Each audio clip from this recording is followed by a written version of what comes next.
Descent into Darkness, Season 2, A Call of Cthulhu campaign.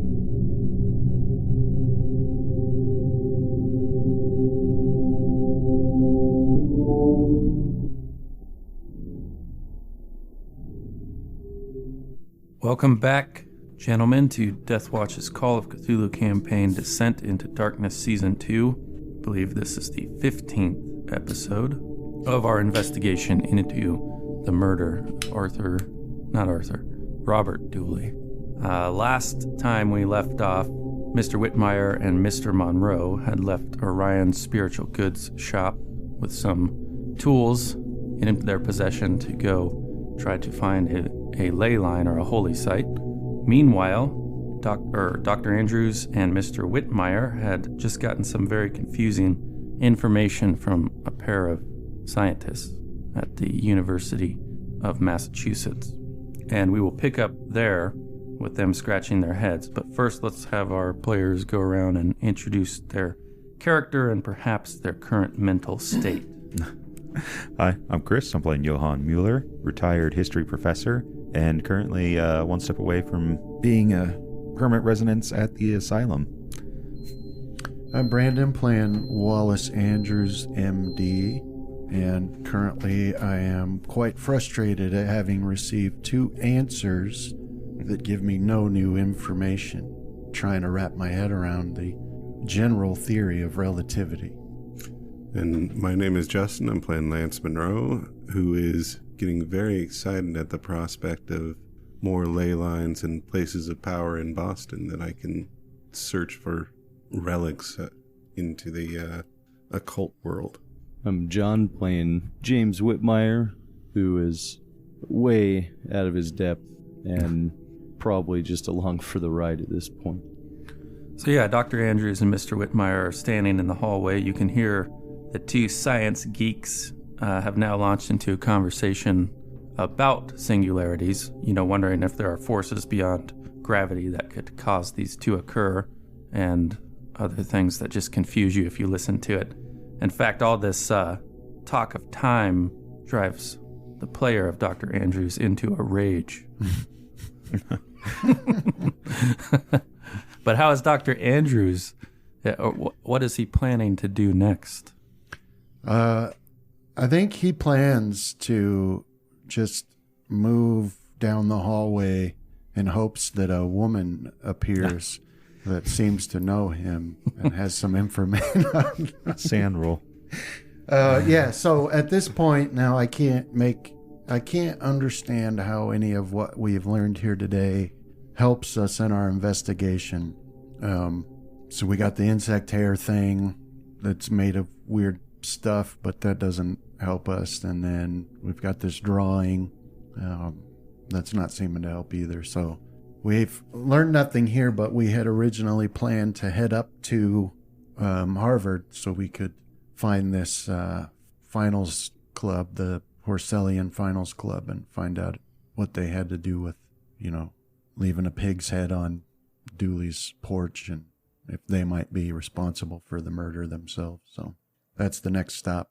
Yeah, I think we've heard everything we're going to hear at this location. I don't know that we've actually learned anything. At least nothing I can comprehend from it. Yeah, during this discombobulated state is when she walks in. A young woman wearing, college dress. Brandon, you can give me a EDU roll, education roll. Okay. Although she's dressed like a flapper girl in the image, minus the hat. Yeah, that probably wouldn't pass on a campus. Oh, dang. It depends. Highly on the campus, educated though. with a regular success. So it's pretty easy for you to identify that she would be a student at Radcliffe College for Women, which is a college that abuts the campus at Harvard. since Harvard is a male-only institution at this time.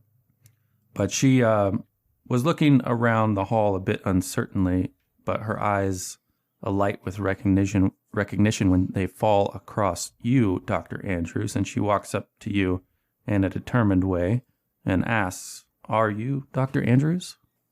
Yes, miss. Have we met?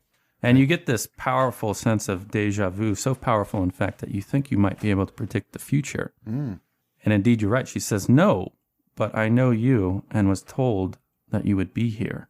And how do you know me, and who told you that I would be here? My boyfriend, his name's Murrow Beckett. He went missing last March, or this past March. He told me you would be here at this time. Before he went missing, he told you? No, I've been in communication with him. You see, I run the college radio out of Radcliffe, and I heard his voice over the radio. I thought I had gone quite mad at first when I was just preparing for my announcements, and he just started speaking to me. I've been dreadfully worried about him. You see, he had gone one weekend to stay at his parents' to recuperate, and that's when he disappeared, and we haven't heard from him since, until he spoke on the radio. He said that you could help him. And how am I supposed to help him? Well, you would talk to him. He didn't, like I said, he was in sort of an agitated state. He's a physicist, a physics major at Harvard, and he kept saying these things to me. He wanted me to draw some sort of diagram, and I couldn't get my head around it. But he said that maybe you could understand it, or he at least had some indication that you'd be able to help him if he could talk to you. He claims to be in some subterranean place held there against his will, and a great many other things that I'm not certain I should repeat if he is in just some fit of madness. And you've been speaking with him over the radio. So wherever he is, he has access to a radio. Yeah. But no one knows where that is? Well, no, we have really no way to determine that. It was on the AM band, so, that has a pretty short range of, 10, 15 kilometers, which confuses you because it's kilometers, and you're like, theory of relativity, what kilometers? Is a kilometer? We speak in English here, baby. Unless where he's transmitting has some advanced power source that I'm not aware of. Well, then let's go speak with him and see if I might help. Well, as I understand it, the university here should have its own college broadcasting, or at least radio department. Yeah, so I'll ask my friend Van Barnett. There's a radio here at the college. Okay, so while you walk a short way down the hall to ask them that question, did you want to jump in there with anything, Whitmire?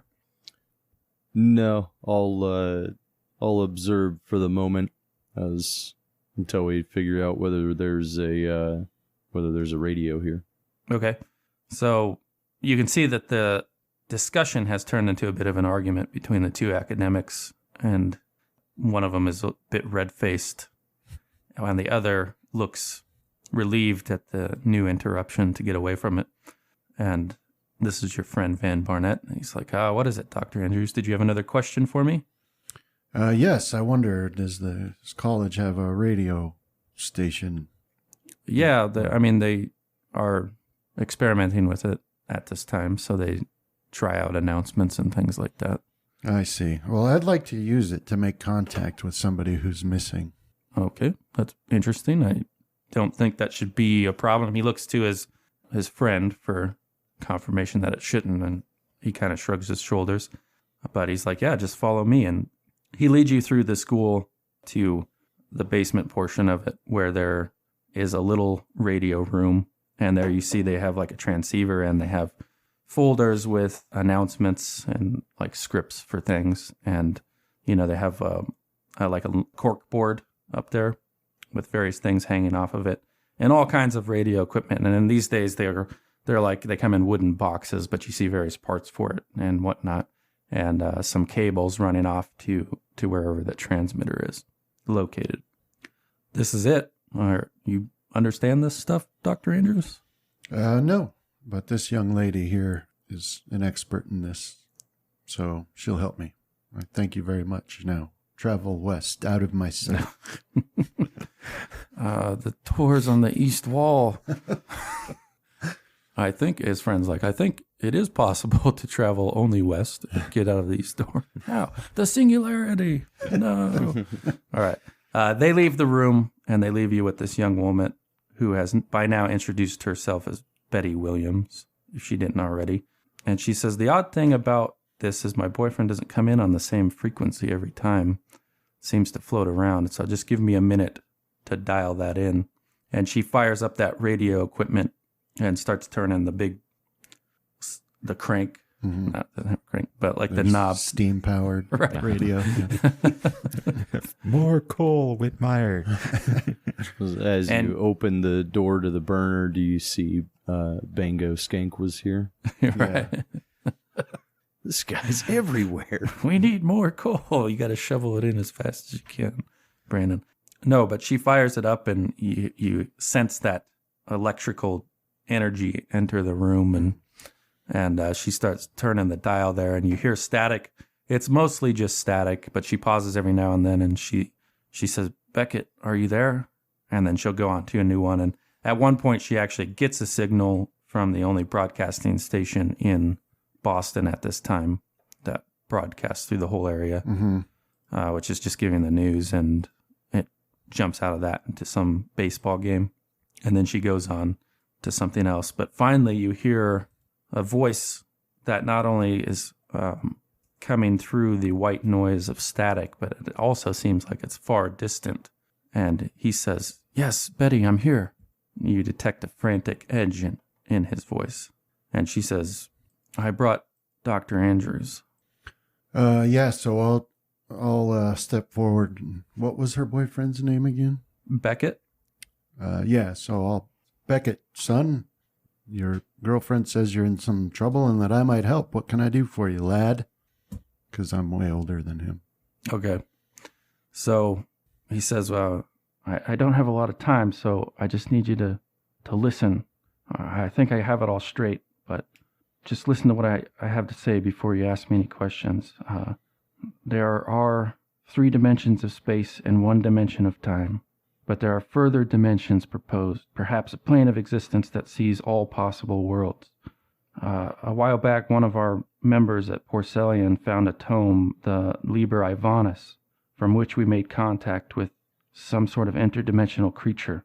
We first performed the ritual on October 27th of last year, but something went wrong, and then an insectoid, ape-like creature, I'm not sure how to describe it, appeared and took one of my brothers, fraternal brothers, Wallace, to God knows where. But then he came back with a much disturbed Wallace after a few minutes. The problem is I had been somewhere that the hunter has taken me for so long I can't remember my correct origin. Believe me when I tell you, there is no hell like the one in which you are forced to see a multitude of past lives in which I am wholly unredeemable. When I was there, I could look back and see various different versions of myself, but I'm getting off track. Sometimes I led this ritual. Other times it was one of my fraternity brothers. I'd seen myself do horrible things that drown out who I truly am. I may have sent this hunter after a man, a tobacconist, Mr. Dooley, because he stopped us from going into the Corbett house. The point is, I don't know who actually did it, because I also saw one of all of my brothers that were present that day lead the ritual. There was another person in that place with me. I think I recognized him. He was a professor at Harvard. But then they came back, the interdimensional beings, and we traveled to some subterranean space where there were men in suits. They were setting up a microphone and a transceiver, and they propelled the professor towards something that lurked in the back of this cave. The thing, dear God, what was it? Toad-like, with bat-like ears. It ate the professor in a single bite and then appeared to tilt back its great leathery head and croon. But it was in a frequency not heard by human ears. I only had the vibrations in the cave to signal that sound waves were bouncing around. Then the men in suits packed up the equipment and left. And it's here that I found the radio equipment and was able to use it and reach out to my girlfriend. The men leave me alone here sometimes, but I can sense the thing in the darkness still. It is only a matter of time before they feed me to him. I don't know why they haven't yet. They've brought others, vagrants, groups of them, and fed it to this creature. But you have to understand something else. When I was in that place, I got impressions of where the interdimensional beings traveled. I think that a singularity occurred, which is why I can see all these disparate places and times in one spot. I saw an unhinged mind in the dark, or felt it more appropriately, and the smell of pipe smoke. I saw a man tear out his own eyes and paint a symbol in blood on the wall. I saw a teenage boy ordering periodicals on a shelf with the now dismembered corpse of the macabre painter next to him. I can still see my room at my parents' house where I had gone to paint figurines for the weekend. I see papers in the middle of gratings spread out before me. I am not sure to what purpose they feed the creature, but I am well acquainted in matters of the occult. And I believe that these hunters somehow not only draw one person from where they normally are, but every possible version of that person. It is an absolute annihilation, but also a potent sacrifice. I think that's everything. Now, calm down, son. You're not making any sort of sense. Hold on, there's one more thing. I have to list who was there at the original ceremony.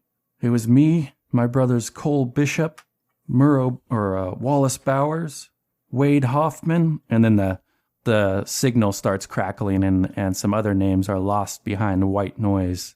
But then he comes back a little bit stronger. Well, what do you need me to do, son? Do you know where you are? How can I rescue you? What do I need to do? Who was the professor? I don't know. I saw him at the Harvard campus. Was he and he was at the ceremony? He was taken to the subterranean place. And he was also held in the strange interdimensional space in which we traveled. Well, what do you need me to do, son? How can I help you? Well, you could get my rear end out of this mess. I don't know how.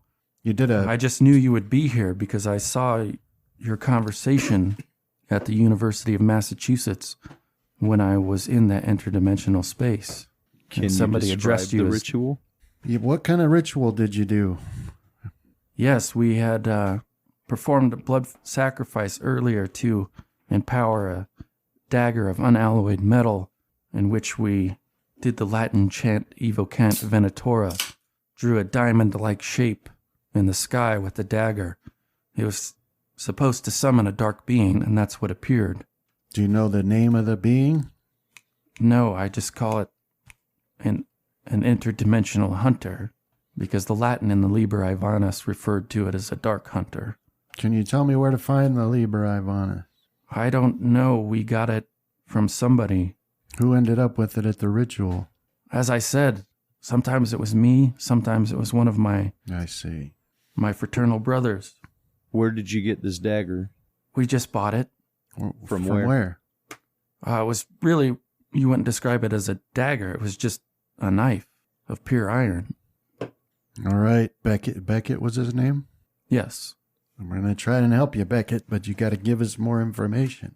Does this interdimensional hunter that you're talking about is there anything about this that we should know? Does it have any weaknesses? Does it happen to have metallic looking hairs that on its body that might break off?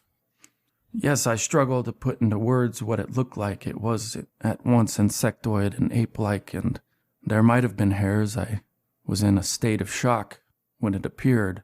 But there's something else you must understand. I'm not sure why I saw you. I hypothesized that the interdimensional traveler will make contact with you. I see. And what does it look like? And at that point, you hear the notebooks on the desk sort of clack open, and you catch a whiff of pipe smoke enter the room, a sort of strong wood smoke smell with a sickly sweet floral underscent. And then you hear a voice chanting in Latin, the voice of Oren Eddy, and you can hear he's saying something like, one sec here, since you speak Latin reasonably well, he says, "The church was to be my body, but now it is gone, and I am blind, forever in the dark. No sense but the sense of time. God help me." And you can watch, or James Whitmire, give me a spot hidden roll. Ooh. So you see on those folders that carry the copy for like scripts for announcements and stuff, they were typed, but they've been blanked out, and you can see Latin words appearing on them in real time. And you also see a strange point, maybe eye level, suspended near the entrance to this room begin to form. It's a point of darkness in which, say you were to poke a pencil through a magazine page and you see how it distorts the edge of the image on that page. It seems to be doing that to the door behind it. It starts to grow in size, and you feel a coldness enter the room. You want How do a you sanity respond? roll? Not yet. Do I see that or just him? No, just him. Yeah, I'll just start like reaching out towards Dr. Andrews and like tapping on his shoulder and saying that it's here. Hang on a second, James. I'm trying to talk to this young lad that's trapped in a subterranean interdimensional Prison. place. But it's here. Yeah, so then I'll like look in annoyance what he's talking about. Yeah, so by this time, it's become obvious. It's a pumpkin-sized just hole right there before where the door should be, and it bends the image around it, like into it in a ways. And you can see something vague. There's sort of a gray fog beyond this darkness, a shape moving towards the hole from its side. Oh, that's not something that should happen. So we can't, it's blocking the door? You're not sure. It's kind of messing up your depth perception around where the hole's occurring because of how it's warping the image. Yeah. But is there any other escape from this room? Doesn't look like it. But you could give me a luck roll. How about a group luck roll? So whoever's got the worst between the two of you. I got a 44. That's you then. Well, 44. sorry. There is another door in the room. Where is it? It's behind the desk on which the radio equipment is set. Sorry, I think- there's a failed roll. And On the he says west there wall. is something, then it's... It's where On you the sent west the wall. scientists. Yeah, I so think we should charge it. Betty, I'll grab Betty's hand and say, "Come with me, quickly," and we'll run towards that door. She's like, what? What's James, sacrifice yourself to buy us time. going on? The other door or the door behind the hole? No, the one away from the hole. I don't want to be in hole. Okay, so you grab Betty, and she's protesting a little bit because she was still focused on... Oh, I'll slap her. That's the 20s. She's not... She's not... Get a hold not of the- yourself. She said that's a mild I'll protest. grab her by both shoulders and shake her violently. Yeah. Well, now I'll I'm step hysterical. in and say, No, Dr. Andrews, no, you're wanted that's up it. front. A little 1920s joke. You had to have been there. I'll drag her behind me to get to the door opposite the hole. You listen here, you crazy dame. I do want to charge that hole. You and wanna whatever's charge the coming hole? at it. Yeah. Did you bring a weapon? I've got that 38. Don't be a fool, James. Come with us. Dude, look at with that 38, everyone's in danger if he pulls that thing out. Well, it shoots at 3 rounds. You can't shoot one. It's pretty common It's knowledge. 3-round burst. It's pretty common knowledge in the 20s that if a singularity begins to open, you run away from it, right? I think so. No way. I read a study that said that you charge it and it Well, closes. I mean, if it really is a singularity, then you're not going to escape. Yeah, we're it, so. screwed. All right, Dr. Andrews, you grab Betty, and she's like, what's going on? And you head to this other door. Now the hole has grown to the size of a very large person, and out steps a hulking, outlandish combination of crustacean, insect, and ape-like mammal. And places, Whitmire, your most in the best position to see it. It has thick plates of armor, while elsewhere their skin is loose, and you can see those hairs on the loose part, the unarmored parts of the skin. Black points of light appear to be eyes set deep into a rudimentary head, as though it was half given up on in its construction, with a mouth that's nothing more than a misshapen hole, and large talon-like clawed appendages protrude from the arms. May I get a sanity roll from you? Yeah, you can have all of it. Ooh. Dude, I'm Nice. extremely successful. Okay, so I'm like, yeah, no biggie. This is just a Tuesday for me. Let's This is get the heck exactly out of what I here. expected to see from that one piece of evidence that we had Yeah. before. Yeah, who hasn't seen a insect slash crustacean slash ape-like Elementary, mammal my dear step Whitmire. out of a singularity that appears in front of a door? okay, if I can also get a luck roll from the two of you. If I use all my luck, I can succeed that. Well, no, because then you lower the target number. Yeah, I know. I'm a success. Okay, so yeah, your guys' experiences have braced you to strange, possibly supernatural occurrences, and you knew it was a matter of time before something weird started to happen, and here it is. But you missed certain details that would make it even weirder, like temporal disturbances, things that are in motion suddenly moving backwards, or things in motion suddenly moving faster or freezing in place. And in the case, from Dr. Andrews' perspective of looking at Whitmire, you suddenly see him slowing down, like his movements, like he he's kinda- moving underwater. As he nears the Right, singularity. yeah. So that is going to have a couple effects on you, Mr. Whitmire. Your dex is halved, and you can only take half an action. You have to complete it in the next round. And furthermore, you get a penalty die on interacting with other things that are not in the same time flow that you are, because you have been caught in a slower one. Whatever do you mean? So that brings it back around to Dr. Andrews' turn. And you are focused on this. Did you shout out, Mr. Whitmire? Yeah. So yeah, you actually hear like his voice begin to change. It deepens as the pitch of it slows down. It's here. Right. As you might think that this is just the adrenaline. Meanwhile, Oren Eddie's disembodied chanting has sped up sort of into chipmunk speed, and the words are flying across the page as it fills just pages and pages with this phrase over and over again, much like you saw in the almanac at Mr. Dooley's. Yeah, the church was to be my body. So, because of the hit to your dexterity, that brings us back around to you, Dr. Andrews. Yeah, so, well, I'll shove Betty towards the door, and I'll try and grab James and pull him along with me.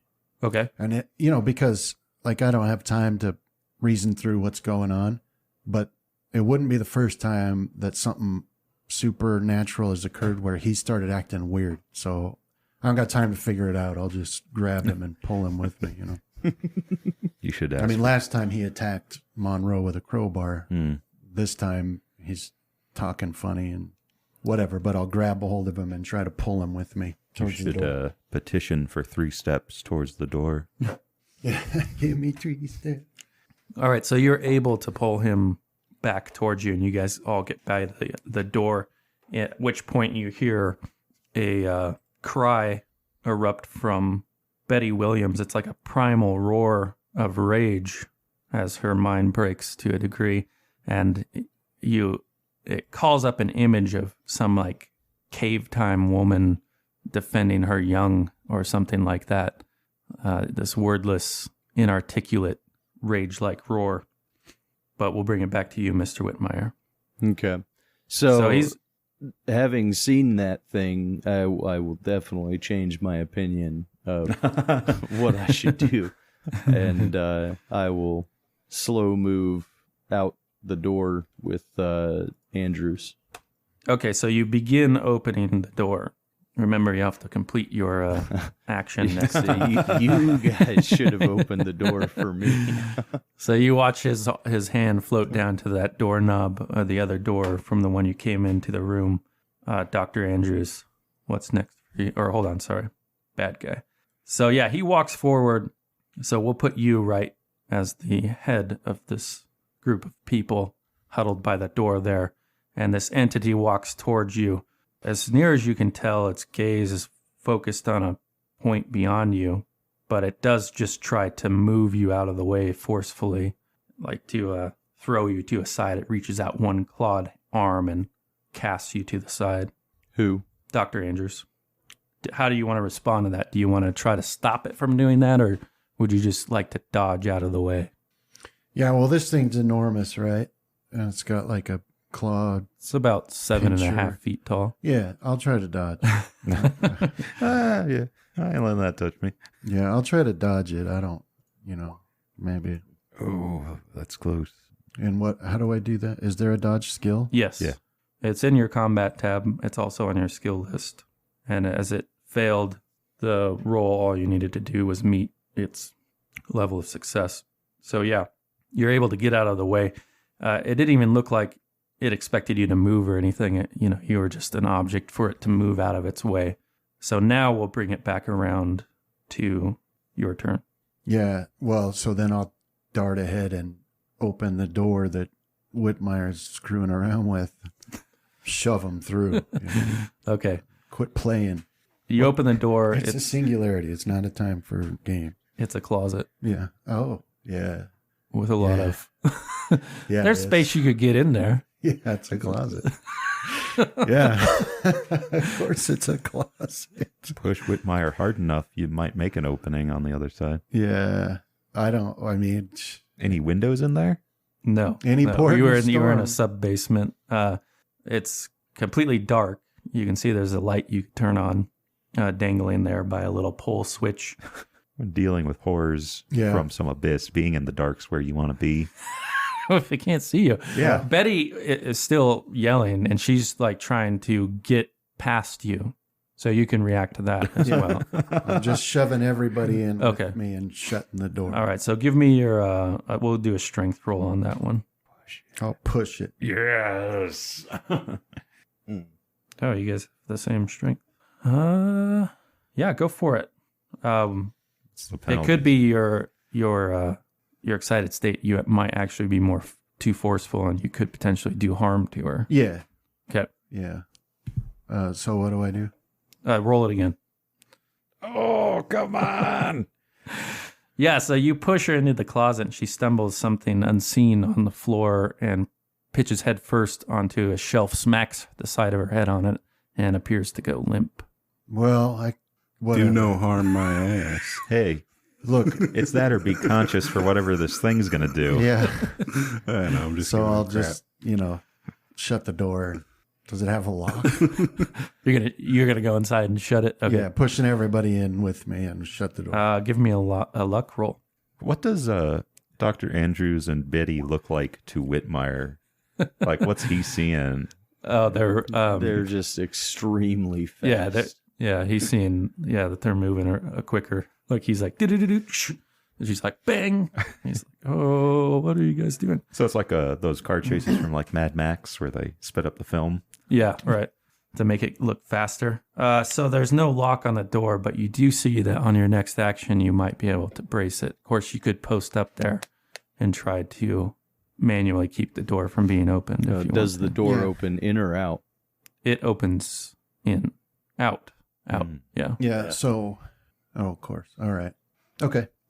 Wait, that is countered what I initially said. But since I don't make mistakes as keeper, it must be some sort of temporal Yeah. occurrence that's Anomaly. taking There's place. a It seems singularity. to change between a door that opens inward and a door that opens outward. Well, it's going through the various possible other dimensions. Yeah.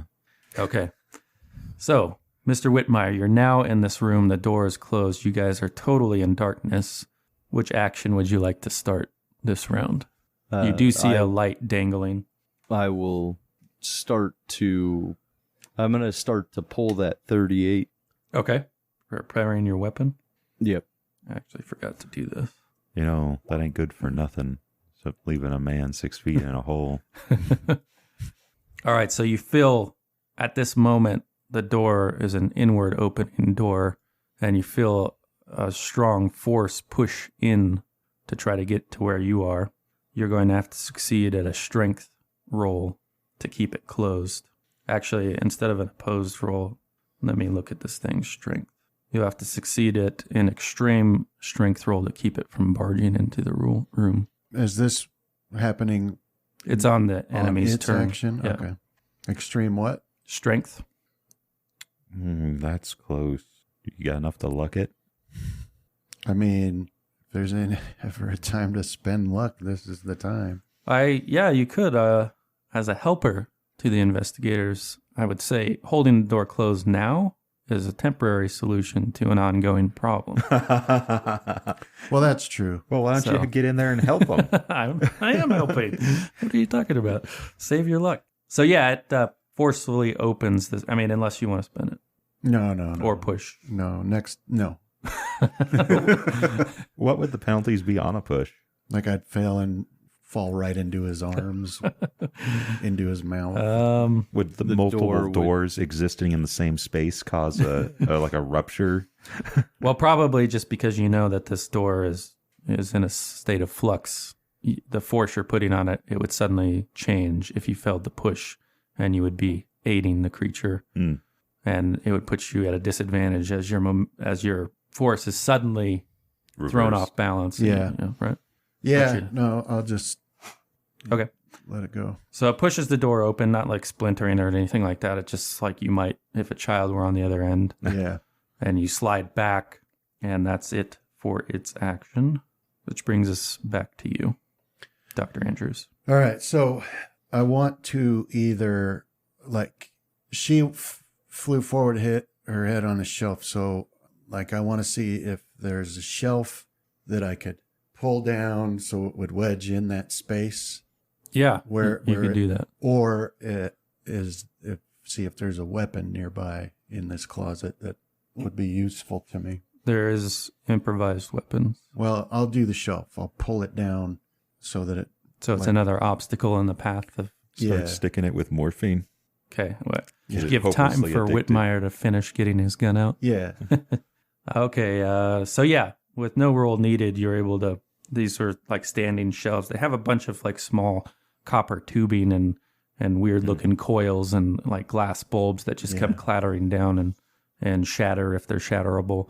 And you throw it across the path of this interdimensional hunter, which brings us back around to you, Whitmire. You're able to finish pulling that gun out. So remember... Can I say something as well? Yeah. Because I'm going to tell Dr. Andrews to shoot it. Shoot her. So I'm going to apply a slowdown effect on your voice, so this will sound pretty funny when you say those things.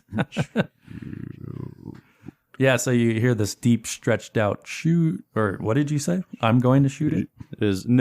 I'm telling Dr. Andrews, I'm telling him to shoot it. Oh, okay, gotcha. Like take the gun. Yeah, take the gun and shoot it. So yeah, he's got that gun in his hand, but it brings us around to this thing's turn. And I'm going to see if it fumbles or something on a strength roll. Yeah, I guess we'll give it it needs to pass a strength roll to get that out of the way. It did. Which, of course, it does with an extreme success. In this case, it just tears it to pieces. It gets both claws on the shelving and wrenches it apart so that the path is open again and takes a step towards you. Was it a metal shelf or a wood one? It was a combination. Because I was going to say that's like metal screech. Right, yeah. Yeah, you definitely hear that where it bends the frame part of it, but the shelf part were wooden boards. Now, because of having a readied gun, you can actually act to fire again, Whitmire, because you get a boost to fire a gun before Dr. Andrews is around, if that's what you're planning on doing. Yeah, if I can. As the idea behind that was if he was going before me, that he would be able to take the gun and fire it. But Okay. if I'm able to get shots off, then I'll do that. Yeah, so you can shoot only once. You may plan to shoot 3, but you won't get the rest of the shots out till the subsequent round. No, because of your state, you would get a penalty die, but because you're in point blank range, that affords you a bonus die. So you're just rolling a regular success for a regular success. Does Whitmire realize he's slowed? I think you probably got some sort of clue about it because everybody else looks like they're moving fast. And this is literally out of your worst nightmares where all the actions you take. Or like you're in water or mud, Okay. So it looks like you failed your shot there, but not fumbled. So in reality, should I where push it? Well, you can't push the combat roll, which means like your combat skills and like a dodge skill. I think it's what it's limited to. I thought it was all skills in the context of combat, but I think it's just those ones specifically. So you would have to use luck, or that's the end of your turn. Yeah, I don't have enough luck. All right, so now you can act, Dr. Andrews. And this thing has dismantled your barricade, and it stands right before you, or before you and Whitmire. Okay, so what would I think I would have a better chance of doing? Would I be able to get Whitmire's gun and fire it better than I'd be able to pick up a improvised weapon and attack with it, like fend him off, like a piece of shredded metal from the shelf? Or you can do both and the attack in the same round. It would just put you at penalty. So I suppose it's what you're better at doing skill wise. Although with the gun, you would get a bonus for point blank range. So that might be the way to go if your skill's sufficiently high. Oh, man. It isn't. I'll have to use my brawl. Okay, so yeah, you can use the metal. You can pick up the metal and attack with it at this time, but with a penalty die. So yeah, just roll another one. Oh, nice. So you move that to an extreme success, which give me a luck roll. Nice. It's a sharp piece of metal, so we'll make it do impale damage. We'll give it a 1d4 plus 1 for its damage. What's your damage bonus, if any? No, I don't. It's a -1. So its base, because of the impale, will be its max damage 4 plus a d4 roll from you. So 8. Mm-hmm. Okay, so good bit of damage. Yeah, that would have almost killed me. Yeah, so I'm basically just looking for any unarmored spot to stab this. You are a medical professional. Yeah. I know the anatomy of interdimensional hunters that are crustacean insect ape like one of your humanoid. 300 level classes at medical school, right? Yeah. All right, so dealing up a total of 8 damage there, and aiming for what is usually cross-species soft spots. You plunge it into somewhere on its abdomen, and it definitely reacts to it, but it doesn't kill it, at least not in this round. Yeah. And it pauses and regards you for what you would consider the first time in this encounter, whereas it was, now you guys have become aware it was fixed on the unconscious form of Betty once it moved that thing out of the way. Mm.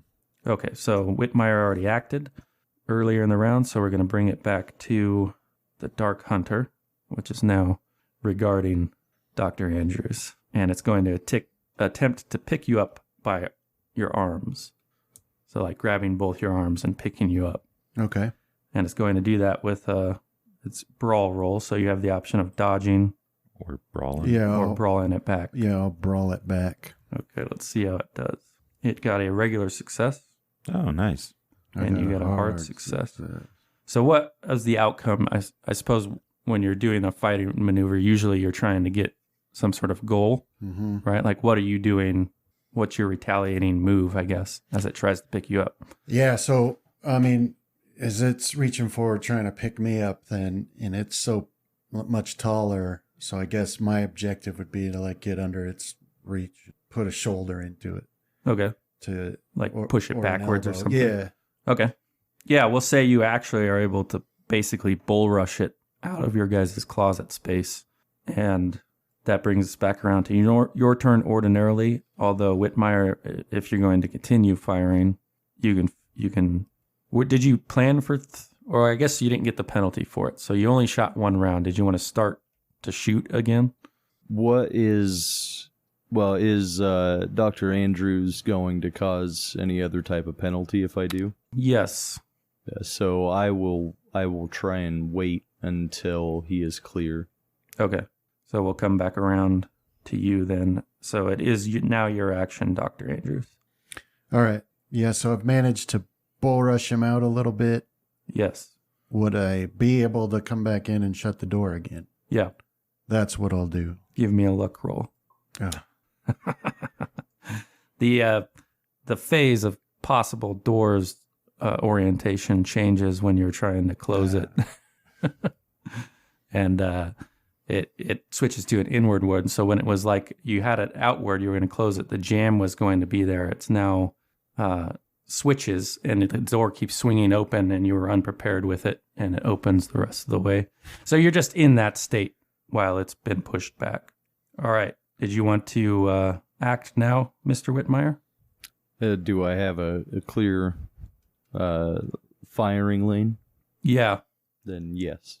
Are you going to plan for one shot or three? Isn't there a penalty if I go with more than one? Yeah, penalty on each roll. Yeah, I'm just going to go with one. Okay, go ahead and fire it out for me now. Nice. And make a damage roll. Sorry, I guess I should have rolled that from the combat tab. No, that's all right. So That said, always go with multiple shots. Works for Charles. okay, so that just to understand where you're at, we rolled it out now, but that will take effect on your next action. Okay. So right now the cylinder's Yeah. turning.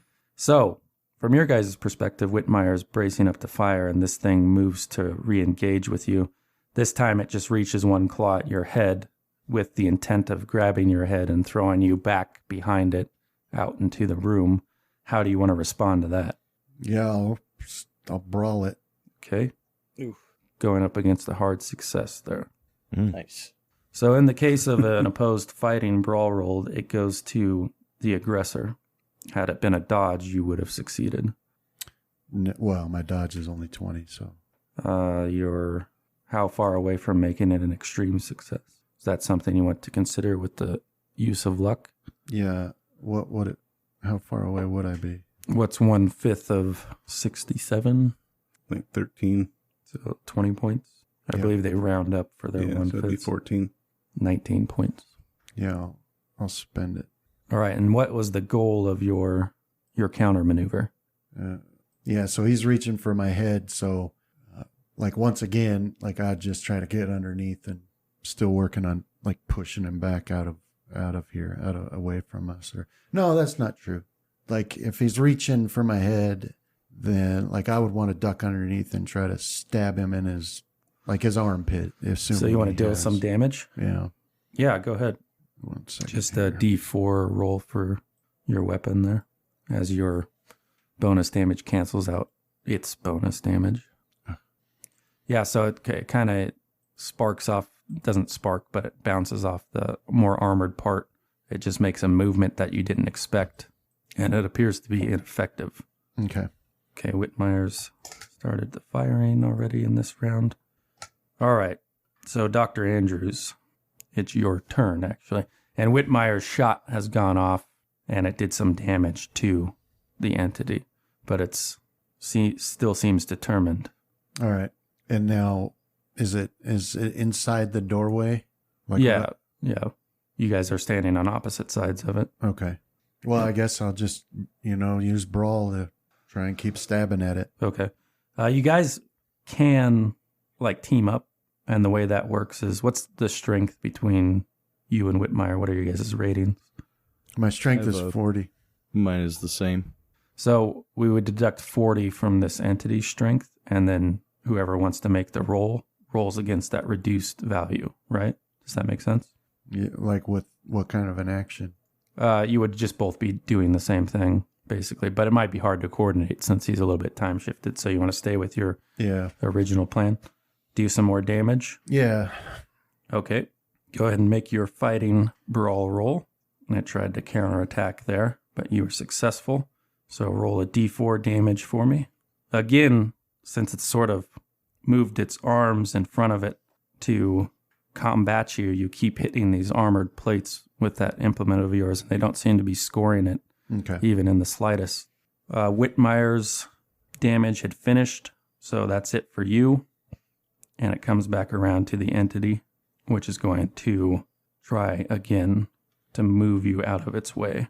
Dodge or fight back, Dr. Andrews. I guess, so what I'll try to do is like dodge and see if I can, in that dodge, like slip behind it. Oh, okay. So I'll actually move. Well, no, I'll allow it. Okay. Dodge roll. Yeah, well. Okay, so it gets a hold of you, and it grabs your hand, the one not wielding the implement, and you watch as the skin on it begins to blacken and wither. Well, first, before it hits that blackened state, you see like age spots appear on it, and it become wrinkly, and then it becomes blackened on the outside and withers, dealing you 5 points of damage. Okay. Only thing worse than negative levels in a tabletop game is sudden aging. Just on your hand. And what are your hit points total? 8. So that deals you a major wound, obviously. And you need to pass a constitution roll to stay conscious. So this basically sends, 100 years, well, we'll say like 40 years worth of living pain through that hand. So that shoots all throughout your nervous system. So every ache and bit of arthritis that would appear in your life does so now before the hand withers into a blackened bit of flesh. You'd figure you're playing Casimir to be throwing that at Brandon. So Constitution? Yes. Oh. Can he luck or You can luck push? or push. I'm thinking of... So the experience lies outside of the normal, and maybe that much pain at one time could provoke a sanity roll if you were to fail a push on it. What happens if I... You could lose some sanity potentially. No, I mean now. Could he use that Merriweather thing as a philosophical discussion on what would happen if you aged rapidly?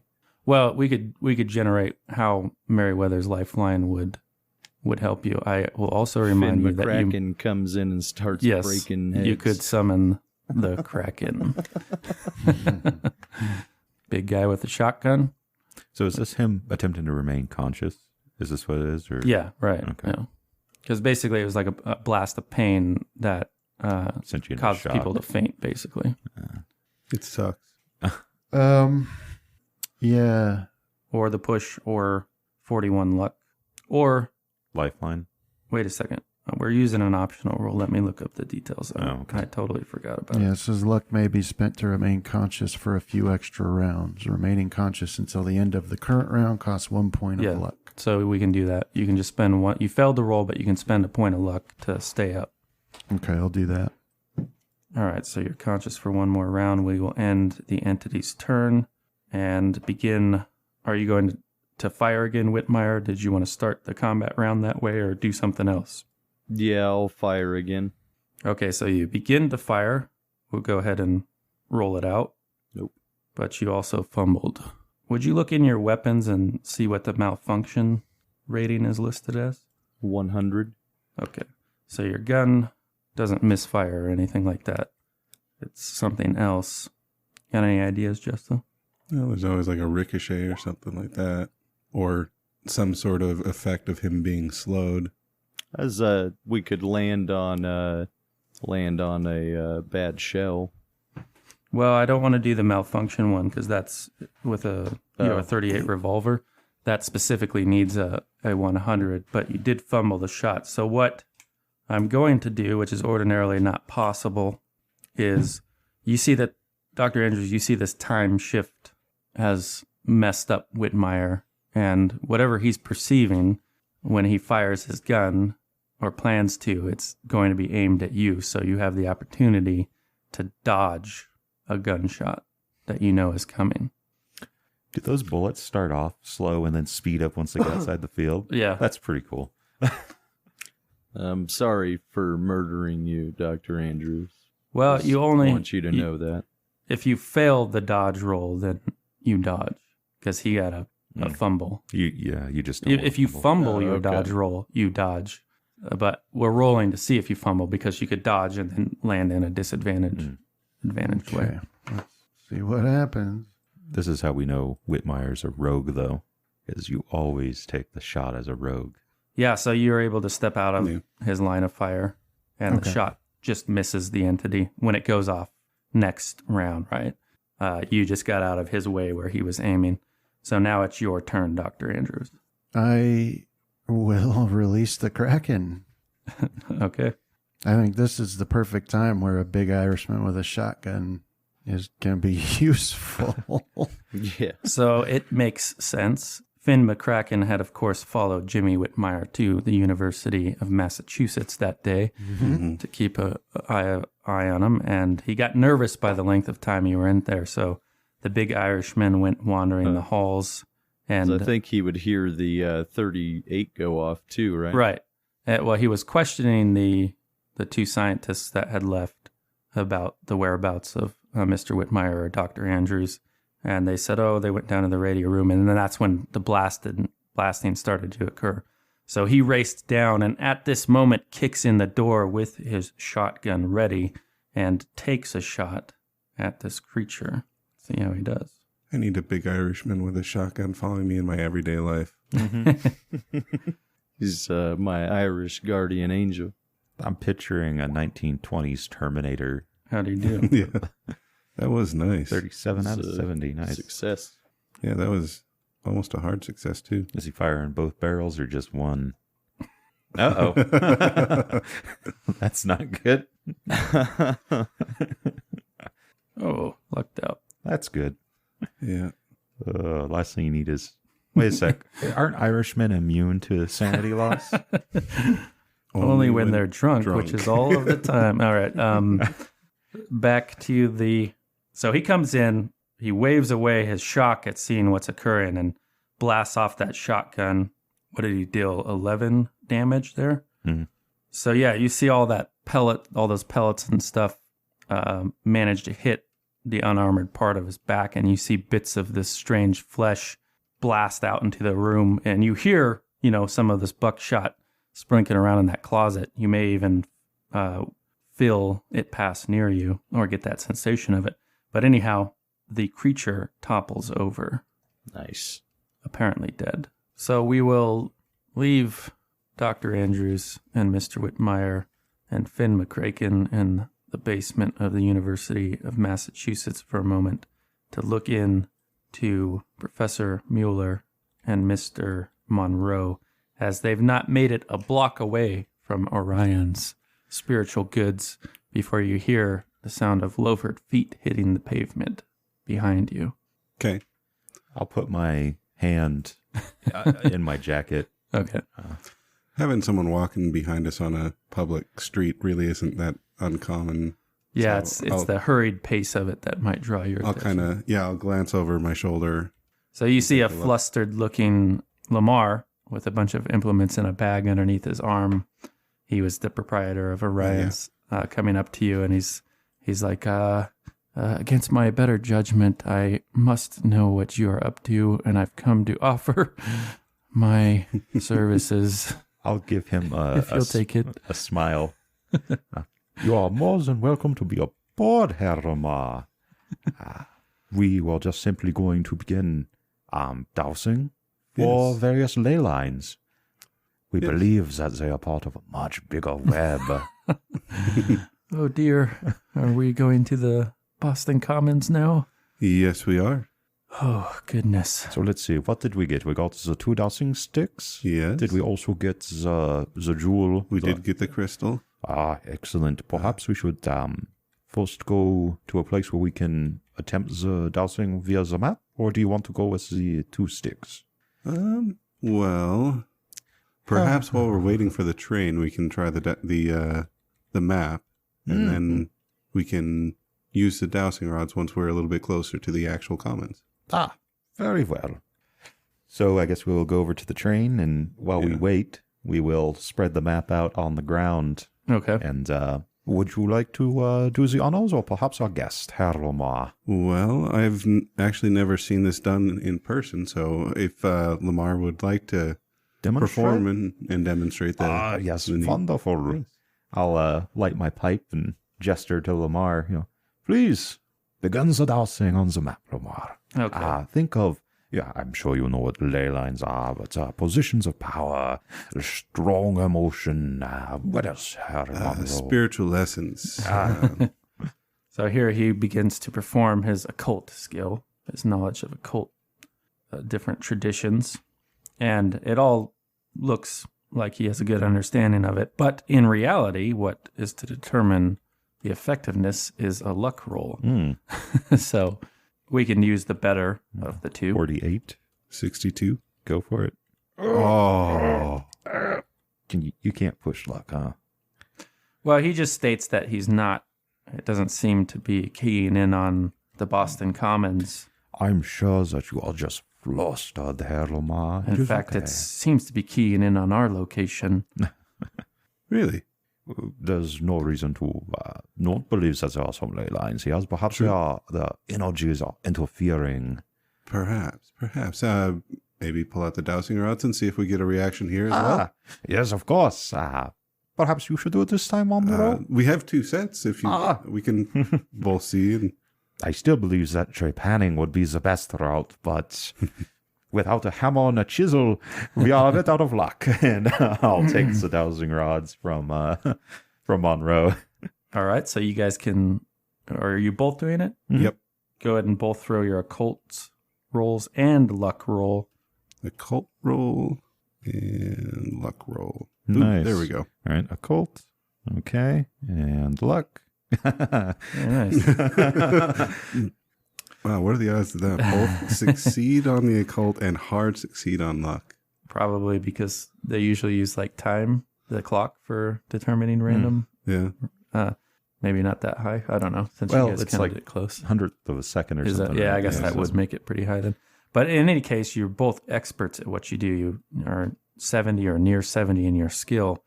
Professionals, although it looks quite odd to spectators. You get sort of a small group of people that weren't already there waiting to take the tram, stop and like watch you for a little while, and a few people ask you what you're doing. Yeah, can I or maybe even trade off with Monroe? Can we begin to go into To lecture them? Oh, I am more than happy. Yeah. To put on a performance with complete with flyers fluttering everywhere.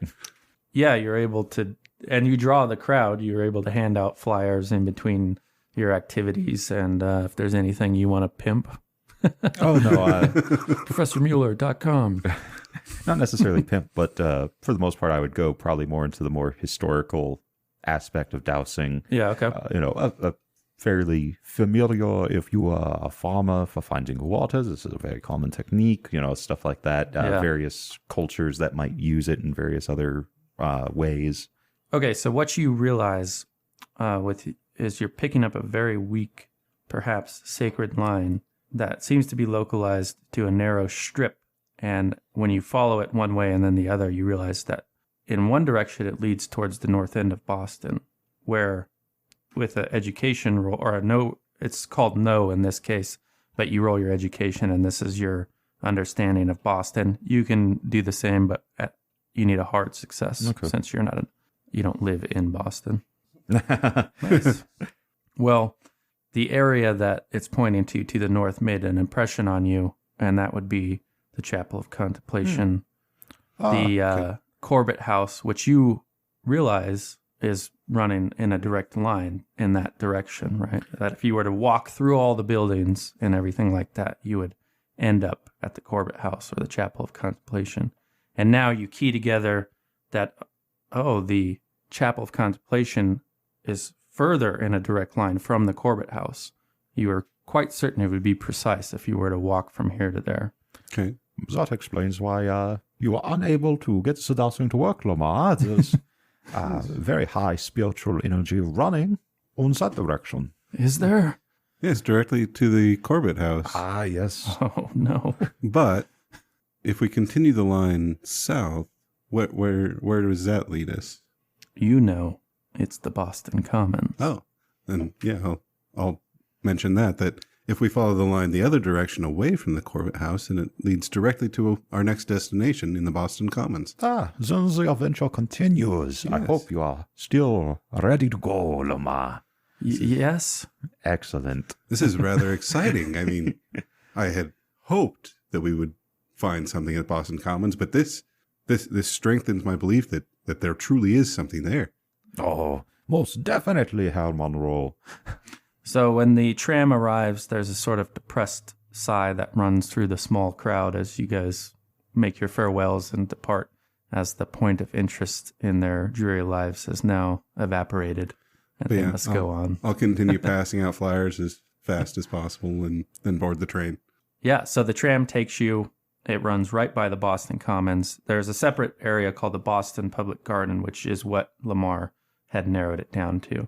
Okay. It's just separated by one street where you go, and it's more plants and trees and whatnot in that area. I was looking at the map of all the streets and stuff around there, and Boston Commons looks like it's been laid out in an eldritch symbol. Like, look at this. Like the way that the lines are drawn up on it, it looks like it's laid out. Yeah. There's even like a weird eye for one of those fountains and stuff. Yeah. Interesting. But anyway, Probably designed that way by the Illuminati. Illuminati. Hold on a second. Let me change maps, actually. I haven't looked at this one in a long time. Give me just a moment. Okay. Dynamic lighting's off, so I can freely move you guys there. yep, that's the map that I was just looking at. Yeah, so we'll say your tram drops you off Beacon Street, there at the north end of the public garden. Okay. And as you can see, they have a pretty big pond and a bridge going across it, and all these pathways with different plants. I'm not sure. I have to compress these things or shrink them down a little bit, but it kind of shows what the numbers on the map mean, like what they are. But that's incidental. You see many different types of trees. You know from that bit of children's chant that a sycamore tree in particular could have something to do with what you're looking for. But Lamar says, they have an old graveyard in the commons itself, which is where they buried all those laborers I was telling you about. Some 80 black laborers that died during the construction of the Boston subway. Although I must say, if that had something to do with the sacred site here, that it is a little bit distant from where we are currently. And I was pretty sure that my nephew said that they were in the public garden area, that's where they would do the chant. I believe it was a woman kneeling to pluck flowers statuette that they would do it by. So all we must do then perhaps is find that statuette. Unless you'd like to go take a look at this old graveyard. Well, I will leave it up to your discretion, Herr Monroe. which is closer? I would assume the statue. Well, I suppose we could go to the statue on our way to the graveyard and see what we find. Very well. Okay. So as you make your way, looking at all the different flowers, which are in brilliant, they have a lot of ones that are bloomed right now. So it's really quite a spectacle to be here. And the famous swan boats are on that pond there, paddling around. And Frog Pond? Or right. Different one. Okay. I think you guys are over here in the public garden. So okay. It's the unnamed, irregular shaped pond that you see those boats floating about on. And you have lots of groups of ladies or a man and a woman walking along the paths, oogling the flowers and trees and the different statues here. Like they have a fountain, like some pretty amazing fountains set up. But finally, you see the statue beneath a pretty big gnarled sycamore tree, an old one, of a woman kneeling to pick flowers. It's cast in marble. Or chiseled out of marble, I think would be when casted out of marble. So perhaps there is a way that one could cast marble. Yeah. As we're finding out things, it wouldn't surprise me if... So as we approach it, do we feel that feeling like when we entered the grounds of the Church of Contemplation? Or Yes, but only when you get under the underneath the branches of the sycamore tree. Okay, and I'll comment on that as we get closer. Like this tree definitely has the feel of being a source of power. Yeah, and Lamar's gone dreadfully pale as he begins to feel it too. And he says, "This happened in Mr. Corbett's house." It's because you have stepped into one of the ley line path. Yeah. This is a highly spiritually dense area. This is exactly the kind of location that we've been looking for. But what is causing it? I mean, is it this statue? It says it's dedicated to Lily Flores, and it was only recently placed here. I'm trying to remember back if Lily Flores was one of the members of the Church of, or the Cult of Starry Wisdom? Possibly. I will neither confirm nor deny. Is there a role that I could make that? Yeah, you could do your education role. You're likely to get it. Okay. Yes, you remember her being listed in, I forget the source. Yeah, it was one of the articles that Right. that Dr. Call showed us when he joined us. And she was Actress.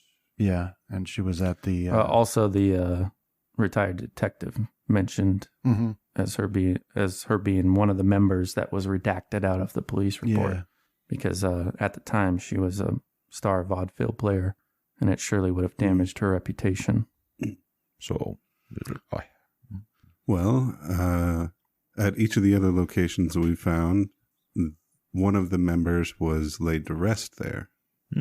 So, at the Church of Contemplation, Orambietti was in a sarcophagus that was Frau hidden. Flores. So Frau Flores, is she on the tree or is she on the statue? Well, I suppose this would be a good place for the dowsing rods to try and pinpoint a location for the source of power. Perhaps, but this close to the ley line, it could Very confuse, true. but it is worth it. Perhaps we could do a simple investigation of the statue. Perhaps the, I don't know if I know that word, arcane or occult symbology. You can see the date of her life on this dedication would have only put her at 35 years old when she died in 1919. Okay.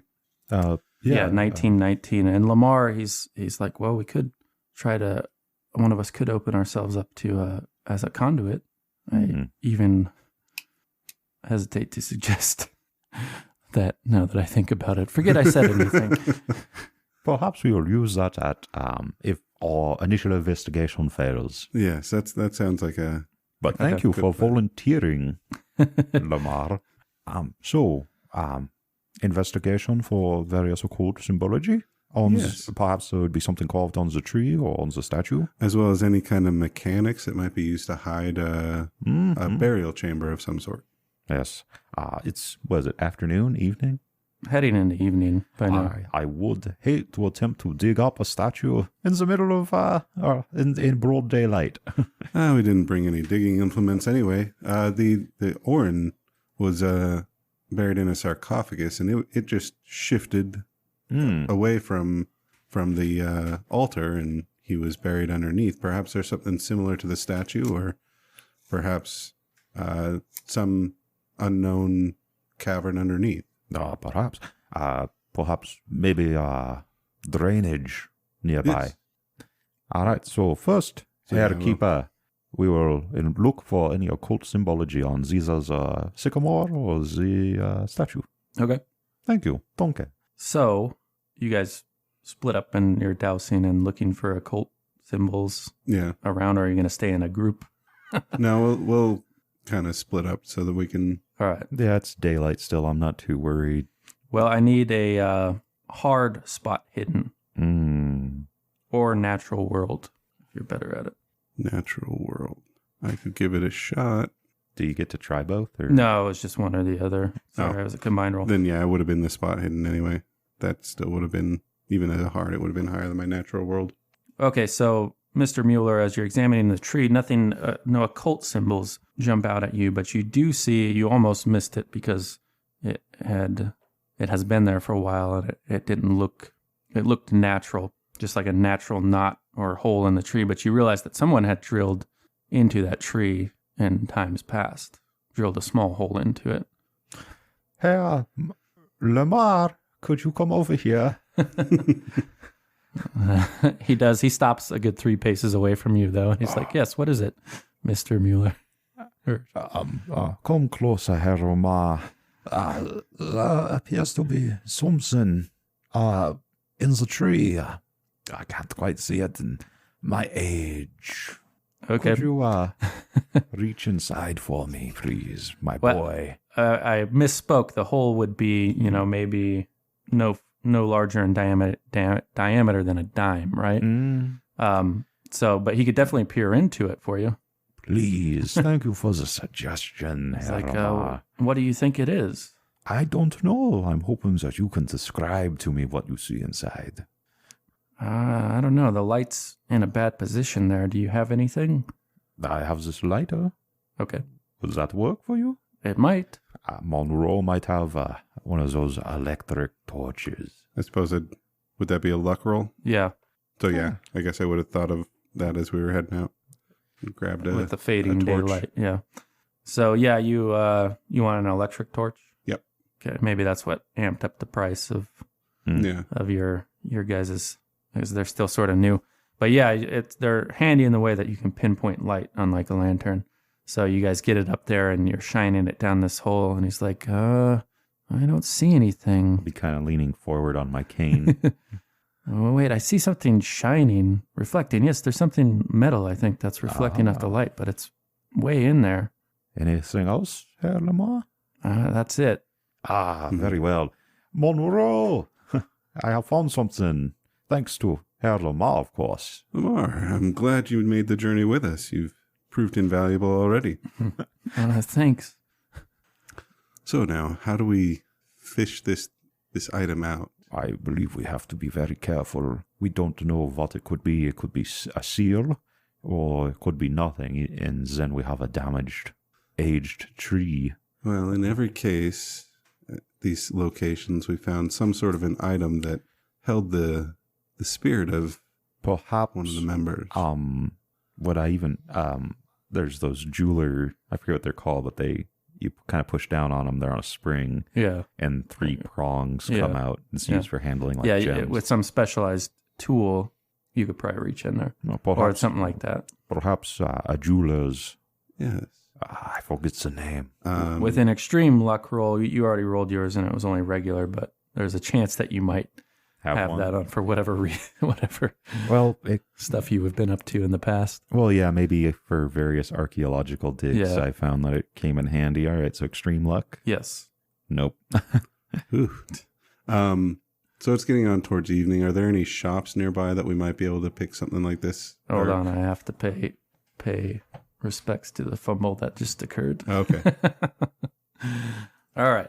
So remember, if it's under a skill 50, the fumble range is 5 points. It's the top 5.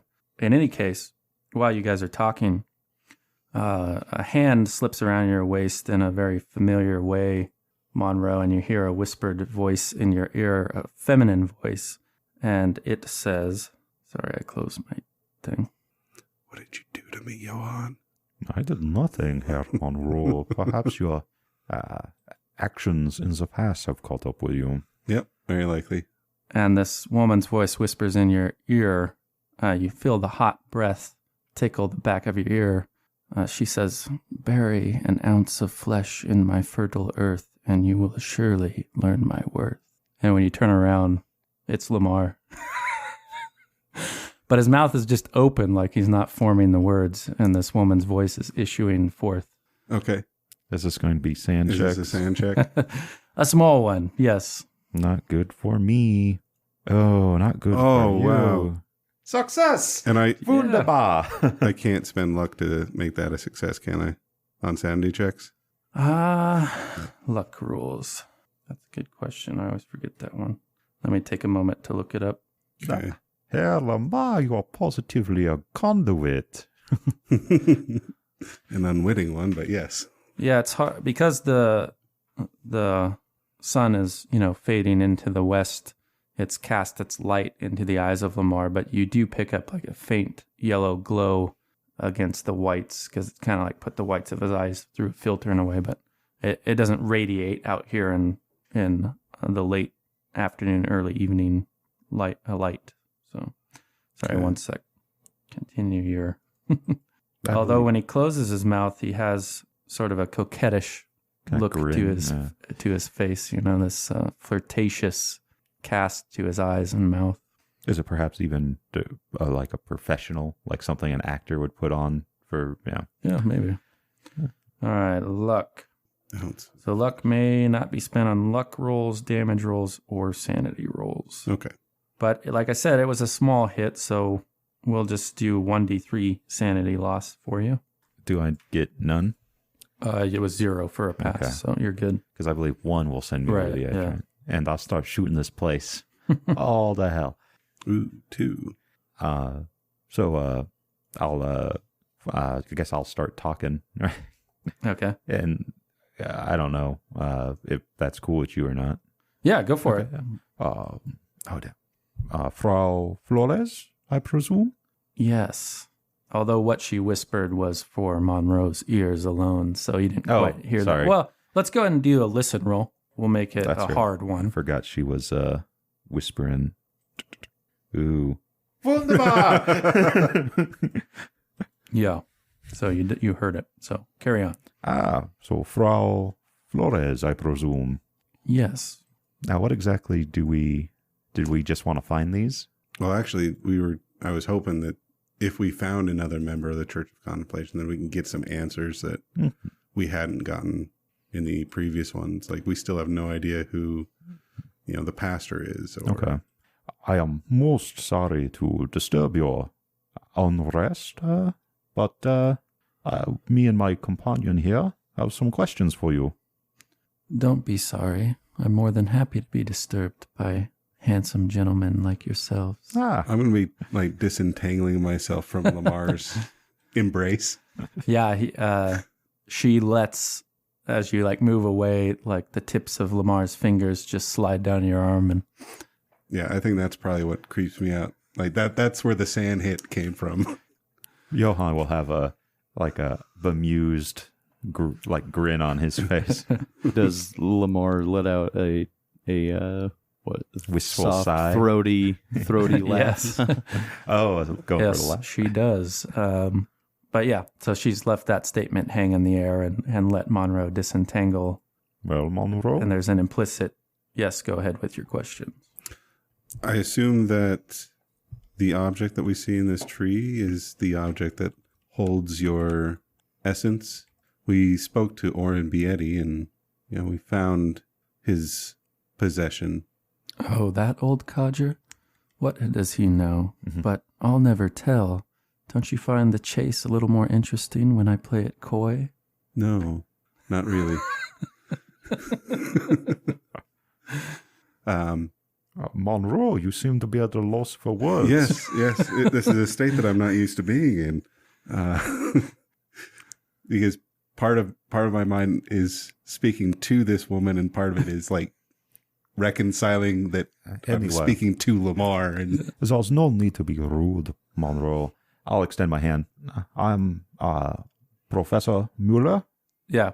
A pleasure to meet you. She takes it. It's a very dainty shake with that's sort of, there's a spark to it because you feel this femininity in the grasp and the lingering touch. There's something more caressing about it. And it's a pleasure to meet you. So, we want to ask you some questions about who it was. The pastor of the order? yes, That initiated this?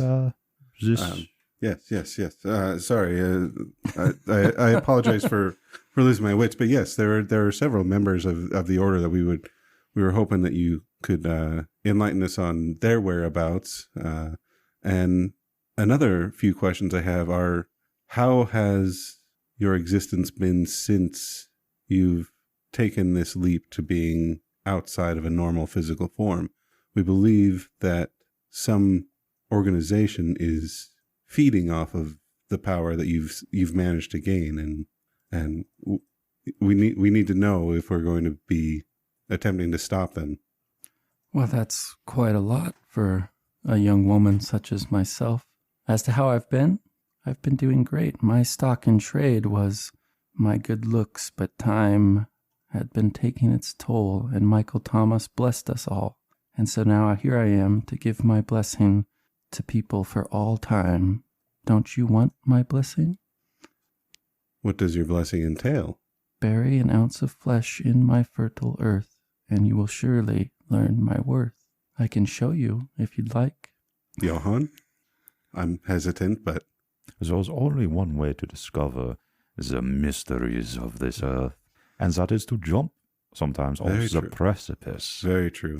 But perhaps currently now is not the time, given that it is still daylight and we do not have an appropriate pound of flesh, unless you wish to start carving on Herr Lamar here. How would you show us this if we don't have an offering? So, manipulating the meat vehicle, Lamar. Meat vehicle, I like that terminology. She kneels down and just scoops at, pulls away the grass and claws out a small pocket of earth beneath that sycamore tree where you guys are. Oh, Lamar. And then she looks at the two of you with her coquettish look and tears the lower portion of Lamar's ear off in one quick grasp. Okay. And then puts it in that hole and covers it. All and right. Smiles at you with blood flowing freely from the torn air of Lamar. My jaw is going to be, hanging wide open, but... that is not nearly, was it a pound? Ounce, much smaller than that. But not at the same time, I'm going to be, now enraptured in seeing what happens next. Well, you'll just have to find out. He's received my blessing. You can too. All who come to me may receive my blessing. Well, I'm puffing on my pipe and eyeing Monroe over the rims of my glasses. part of Monroe is like figuring out what part of him he could sacrifice. Like, I don't want to disfigure my ear, but maybe a bit of a love handle or something like that. Yeah, well, think of when you get a smallish steak at a steakhouse. Yeah. That was usually like 8 ounces, right? Or maybe even 6. So, divide that up into 8 pieces in your mind to get an idea of what it would be. Maybe like this amount of a finger or something. Part of a finger, but or particularly your pinky finger. Or like a little toe or something like that. Yeah. But no, I'm more thinking like, I've always figured Monroe has a little bit of a portliness to him, like not really fat, but starting to the beginnings of pudge type. Yeah. And that he probably has some extra flesh somewhere that he could. Well, think on it for a time. I'll be here, boys. Ta-ta. And the Lamar comes back and he's like, what have you guys done to me this time? Nothing. Lamar, calm yourself. We have extremely wonderful news for you, Herr Lamar. You are an amazing conduit and perhaps even a medium. Yes. It was really quite spectacular. You channeled her magnificently. Watching you rip the lobe of your ear off in one clean tear. Truly marvelous. Other than the pain you're feeling, do you have any other sensation? She said she blessed you for... Oh, yes. Memories that are new. How do you feel? Do you feel healthy or do you feel more invigorated?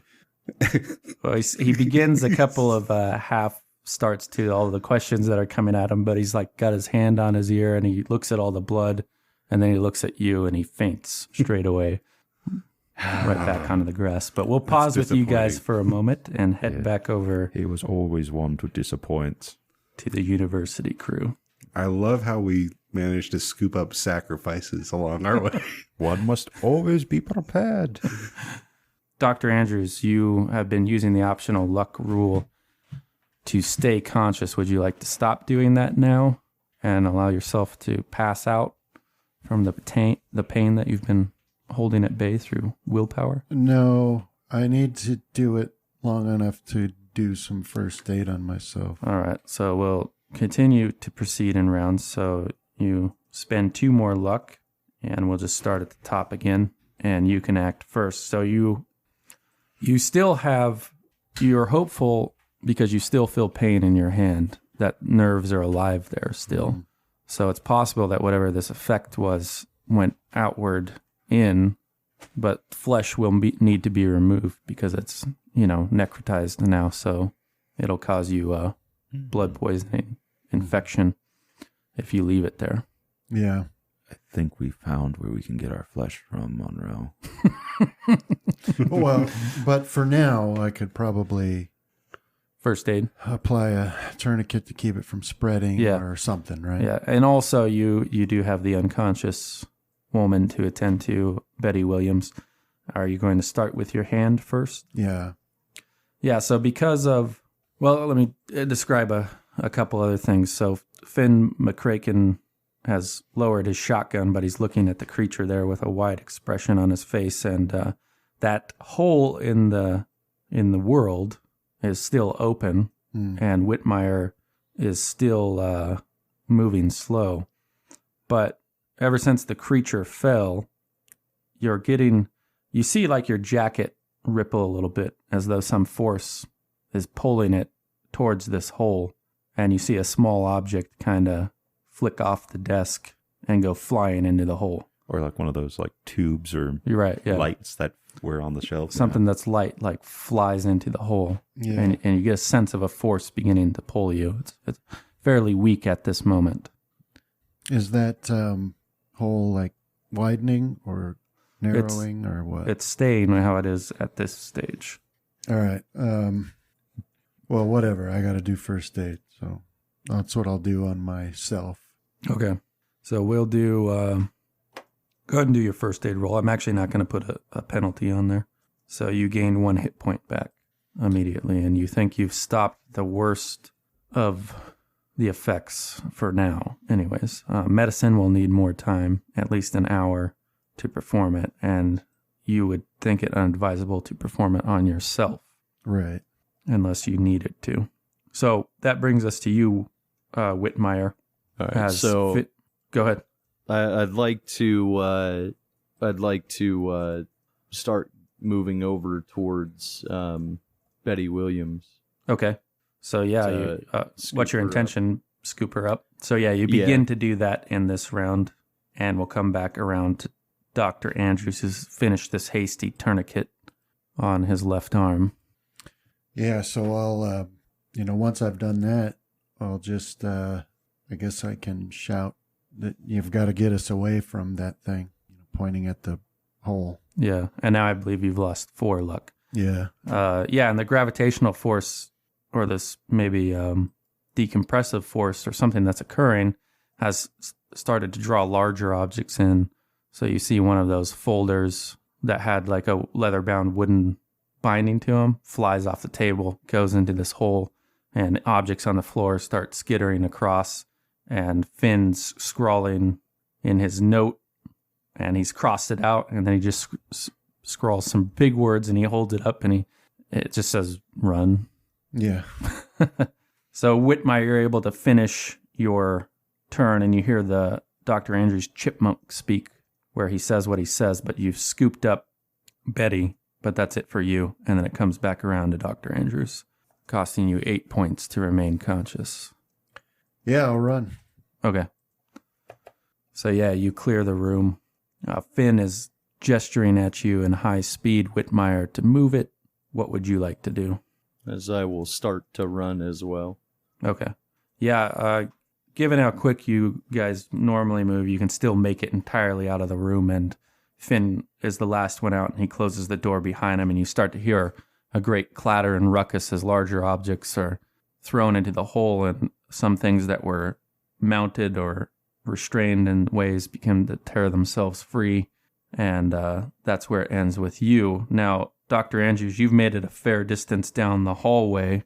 Are you going to spend the 16 points? No, that's where I'll give it up. And then you collapse and go into unconsciousness. Now, getting some distance between yourself and that hole, you seem to move out of that temporal distortion you were trapped in, Mr. Whitmire, and you almost stumble as everything speeds up for you. Okay. So now that I'm back to normal, how long will it take to find Dr. Andrews' unconscious body? Not long at all. He was moving the way that he came down, so... As I'll try to... Well, how big is Dr. Andrews? What's your size? Your build? It's in your combat tab. Yeah, my build is -1. Well, McCracken alleviates the problem for you as he sees you have your arms full with Betty Williams, and once you guys catch up to Dr. Andrews, he scoops him up, and we can actually proceed outside of the round. If we see those doctors at all, or those, not doctors, those professors that had helped us with that specimen, as I'm going to tell them that there's a full-size specimen in the radio room, but they better hurry if they want to see it. What? Did you send 2 doctors to their deaths? That's being pulled into a no black witnesses, hole. man. But yeah, they second think it because they hear something large crash across that room and a great clatter. But then there's like a hollow sort of popping sound that you feel more than hear, and everything is silent from that point on. And they look at you with a concerned expression, Mr. Whitmire. Yeah, I'll just say, it looks like you missed your chance. Have a good day. And then... Wait, what are you talking about? If there's been some damage to the room, I hold you accountable. I'm just going to start walking out to the car. Yeah, Finn gives him a friendly wave, and he walks off with the other unconscious person. See you later. Tell him that we've got to get both of these people some medical treatment. Yeah, luckily this time of year, the campus is not heavily populated, so you guys, as it moves on to evening, are able to make it out to your car, and I'll give Dr. Andrews another constitution roll to wake up at this point. Okay. Yeah, so you're still unconscious. You guys can see his hand is in a bad way. It's blackened and it's oozing at this stage. Well, we're at Harvard. Yeah, you're at the University of Massachusetts. I remixed things a little bit from the last time. Gotcha. Okay. All right. So yeah, get me to a hospital. I say. Does Brandon's previous notes from the stuff that we lost still count? So when Andrews goes back, Wait a minute. There'll be a temporal because there is shift. a temporal right. Possibly there is as if you guys caught on to it, it seemed that Beckett was describing that these separate places were tied together somehow. Yeah. So yes, things that occurred here may now be tied to future events with this creature, but you killed it, so perhaps the threat is past. Anyhow, Whitmire in the car. Finn also has his there. I'm gonna just tell Finn that we need to get to the nearest, the second nearest hospital. Okay. If there's one super close to here, I really don't want to go there. I would think that's the first place anybody would go looking for us. Well, he writes, should we take one or split up? What do you want to do? I would rather not leave either of our vehicles here. That way they can't get traced back to us. Okay. He says, do you want to take the girl or Dr. Andrews? I'll switch him off. Or, I can take both, I guess. Okay. So he puts Andrews in the back seat, and you put the girl in the front seat, and he follows you you follow him to the second nearest hospital. And it's en route that Dr. Andrews is finally able to rouse out of his unconscious state. Still in quite a bit of pain as those nerve endings, the living ones in your hand, are singing their impending demise. Yeah. Yeah, you got to hurry, Whitmire, before this gangrene spreads further. When you come to, I'll be talking to myself as if I was talking to an actual person about this is what happens. It's always my luck is I go to Peru to get away from a damn gangster, and then I get chased by a god all the way back to America, and now I'm dealing with either a weird abomination creature or, is this the god? What do you think? And then maybe you come to. Reach over in the passenger seat and shake Betty. Yeah. Or whatever her name is. Yeah, Betty Williams. I don't know. Seems like you get yourself into this. This is typical. You're always saying it's my fault. Perhaps if you had stayed in school. It's I not guess- my fault. When I come to, then I'll see if I can apply some first aid to her as well. Yeah, you have a few things in your bag you think might work, so go ahead and toss that roll out there for me. And I'll explain to you that we are on our way to a hospital as well. Yeah, so the injury she sustained doesn't seem too bad, but she will need to be monitored just because it is a head injury. Probably concussed, but you actually try your smelling salts that you carry, and they do rouse her. Okay. Perhaps a practice round of trepanning? Yeah. Hold still. Yeah. Must alleviate the pressure. I got some cranial pressure there. I Could need have to a take care of. concussion. Yeah, you But need yes. to drill into her skull and relieve the pressure, right? Mm-hmm. Yeah, she's got that vague expression in her eyes, but she mumbles out, "Oh, what happened?" As smack her and make her come to all the way. We were attacked, unfortunately. That's why we have the impression of more decorum from the past, is because they didn't hesitate to smack anybody that showed the slightest. Well, yeah, I mean, that's what 1920s medicine was, wasn't it? Like, you break your leg, they just smack you a couple times. You're okay. Yeah. Quit it. Stop walking weird. Isn't that one of those Gave you things? opium and then just jerked and tugged Yeah. on your leg till it was either in place or Close enough. Yep. cut off. Or they just amputate it Yeah. and then, give you some whiskey and send you on your way with another smack. Yeah, sure, we had some braces by this point. Yeah. Casts, as well as the x-ray machine. A couple. Yeah. So is there any conversation you would like to have in the car, or shall we fast forward to the hospital? Yeah, well, I don't, I'd be in too much pain to focus on any. Yeah, and I'm conversation. too busy talking to myself to have a conversation with anybody else. Yeah, and watching Betty, you just see she has a realization where the memory of what had happened comes back to her, and then from that point onward, she just stares wide-eyed out the window, Yeah.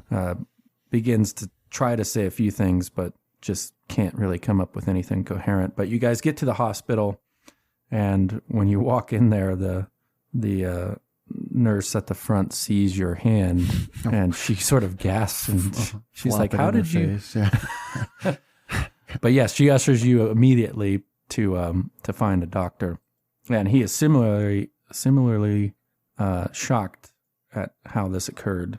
What excuse will you give? Because, they've probably seen something similar by, somebody who's house-ridden and diabetic and whatnot, but you seem to be a man in his prime years, Yeah. in Plus, good health, you're a nice doctor. clothes, and here you've had this thing happen to your hand. But he cuts off his own question, and he begins to treat it. Cut off your hand. While you guys are left out in the waiting area, you and Betty and Finn, Mr. Whitmire. Yeah. So give me a luck roll, Brandon. We'll see how qualified your doctor is now that you've spent all that luck. Yeah. Yeah, I guess he could also be shaken Yeah, by the... Oh, that's fun. and that really took you down. You're just too focused inward to really examine what he's doing, but Yeah. let me give him a medicine roll here. Well, We'll give him wouldn't they treat him with ether at this point to just knock him out so they can amputate? I think it could be like the doctor might be trying to save parts. Right, yeah, he's taking a look. They probably won't do that unless they go to amputate, because it's possible in this day and age they could still excise all the necrotized flesh and save it there. In any case, he has a 50% skill, so if you just want to roll a 1d100 for me, Dr. Andrews. Had you been paying closer attention, this is one of those doctors that made his way through medical school, perhaps on the backs of his students, his C's get degrees. Nice. Yep.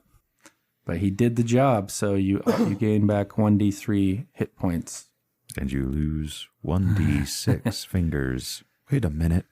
So yeah, before he begins the procedure, he says he thinks that you're going to lose the pinky finger on that hand, and I'm going to have to remove all this flesh, and there might be nerve damage.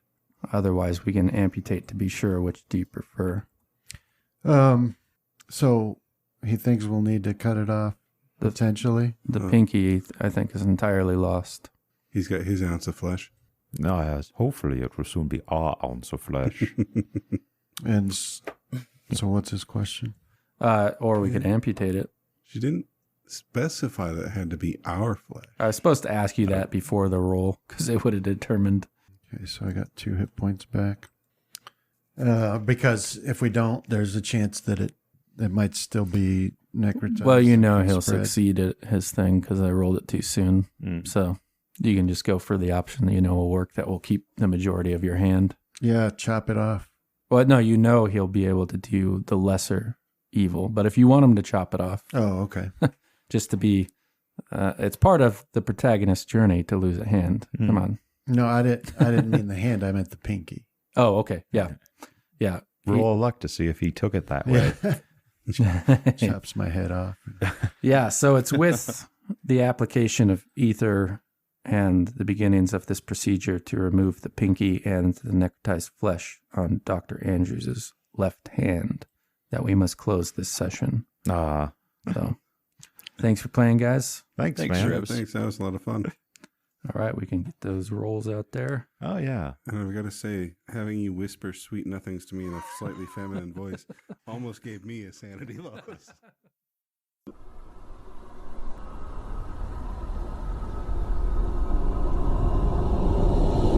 This has been a Death Watch production. Thank you for listening.